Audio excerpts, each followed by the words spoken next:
Perkenalkan, nama saya Maria Meita Simanjuntak, NIM 8206174008, Pendidikan Biologi Pasca Sarjana, kelas Dik B 2020, mata kuliah Mikrobiologi Terapan.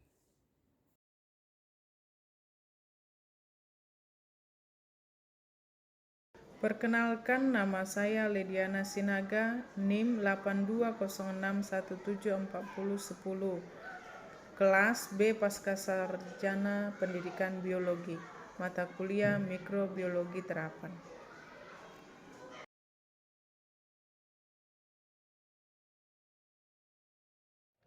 Perkenalkan, nama saya Despika Simanullah, NIM 8206174012, mahasiswa Pascasarjana, jurusan Pendidikan Biologi dan mata kuliah Mikrobiologi Terapan.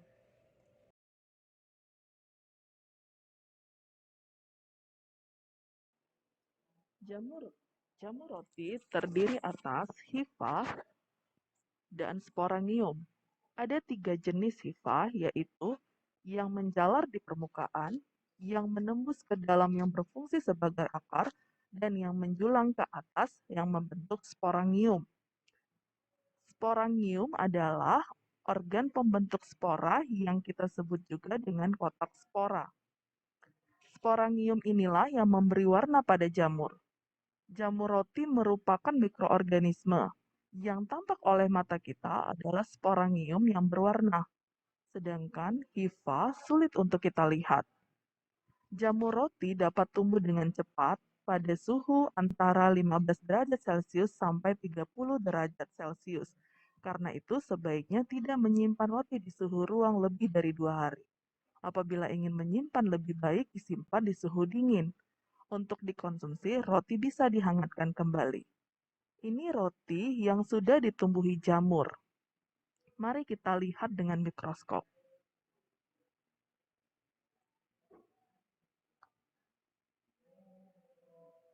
Nah, seperti ini penampakannya.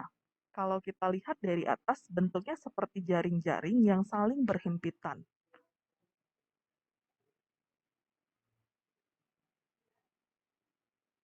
Dan ada bercak-bercak berbentuk lingkaran seperti bunga-bunga kecil.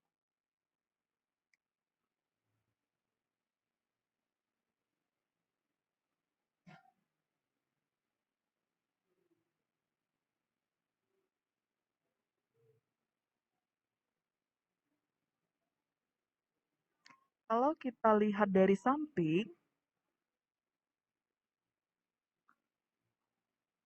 seperti ini bentuknya. Seperti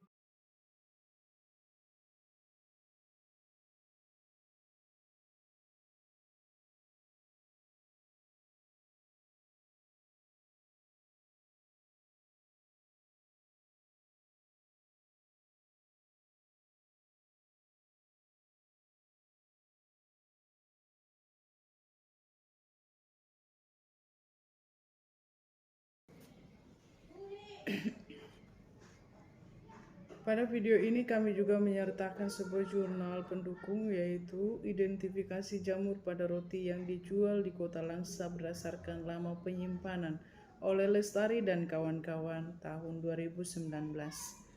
Tujuan dari penelitian ini adalah untuk mengetahui apa saja pertumbuhan jamur pada roti boy berdasarkan lama penyimpanan dan mengetahui jenis-jenis jamur apa saja yang tumbuh pada roti boy yang dijual di Kota Langsa berdasarkan lama penyimpanan. Secara umum, roti hanya bertahan selama 4 hari. Apabila tempat penyimpanan tidak steril dan cara penyimpanan juga tidak dilakukan dengan benar, maka roti akan sangat cepat terserang mikroorganisme. Mikroorganisme yang tumbuh pada roti merupakan pertanda awal terjadinya kerusakan roti yang biasanya ditumbuhi mikroorganisme seperti jamur. Pertumbuhan jamur sangat sulit untuk dicegah. Pertumbuhan jamur dapat mengakibatkan perubahan fisik maupun kimiawi yang tidak kita inginkan, seperti halnya perubahan warna sebagian atau keseluruhan, perubahan tekstur, aroma, dan rasa sehingga tidak layak dikonsumsi. Hal yang dikhawatirkan yaitu jamur yang tumbuh pada roti berpotensi dalam menghasilkan mitoksin pada kondisi tertentu atau selama penyimpanan. Mitoksin merupakan hasil metabolik sekunder pada jamur yang dapat mengkontaminasi makanan dan dapat menyebabkan keracunan pada manusia. Beberapa jenis jamur yang tumbuh di roti yaitu Rhizopus tonolifer, Mucor sp, Penicillium sp, Geotrichum sp, dan Aspergillus sp. Penelitian ini dilakukan dengan sampel roti boy yang diberi 3 perlakuan, yaitu yang pertama, roti boy dibiarkan di ruang terbuka, yang kedua, roti boy dibungkus dengan plastik, dan yang ketiga, roti boy dibungkus dengan plastik mika. Hasil dari penelitian ini diidentifikasi melalui pemeriksaan secara makroskopis dan mikroskopis dan mendapatkan 6 jenis koloni jamur yang tumbuh pada roti boy, yaitu jamur yang ditemukan pada perlakuan pertama adalah Penicillium requantum, jamur tumbuh pada hari ke-31. Yang kedua, jamur Rhizopus stolonifer, jamur tumbuh pada hari ke-34. Dan yang ketiga, Aspergillus fumigatus, jamur tumbuh pada hari ke-36. Pada perlakuan kedua, yaitu jamur Aspergillus niger tumbuh pada hari ke-35 dan Penicillium citrinum tumbuh pada hari ke-37. Perlakuan yang ketiga, terdapat hanya satu jamur yaitu Aspergillus flavus tumbuh pada hari ke-39. Maka kesimpulan dari jurnal ini yaitu perlu dilakukannya penyimpanan roti boy untuk menghambat pertumbuhan jamur menggunakan plastik mika. Sekian dan terima kasih.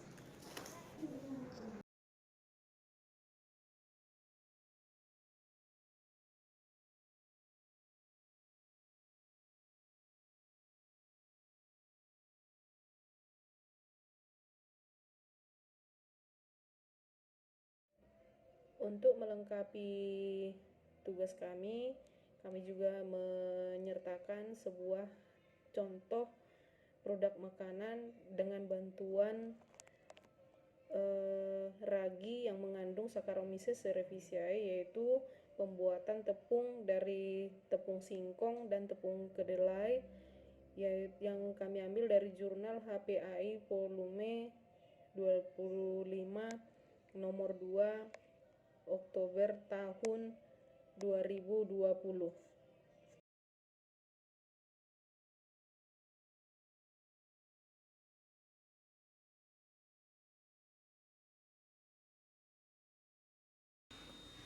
Nah, kami akan menjelaskan bagaimana kita melakukan pengamatan pada makanan yang sudah berjamur.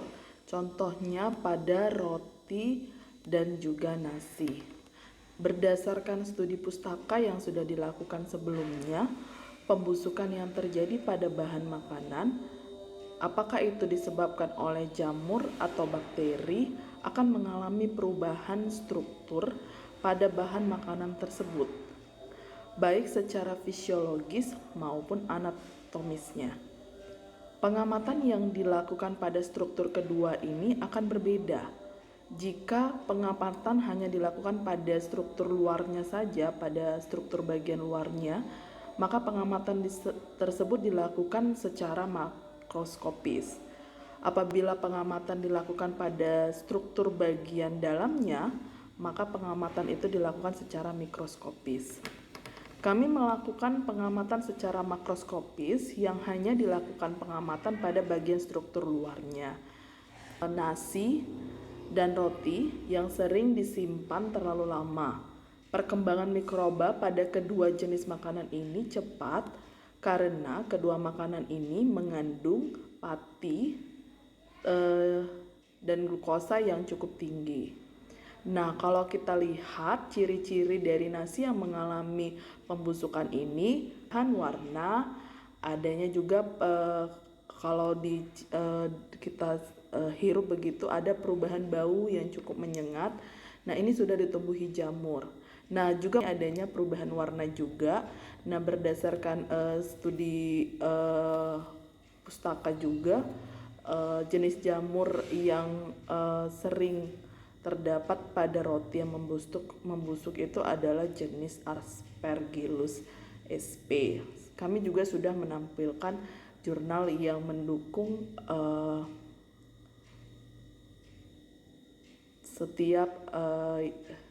yang mendukung pengamatan ini. Terima kasih, semoga bermanfaat.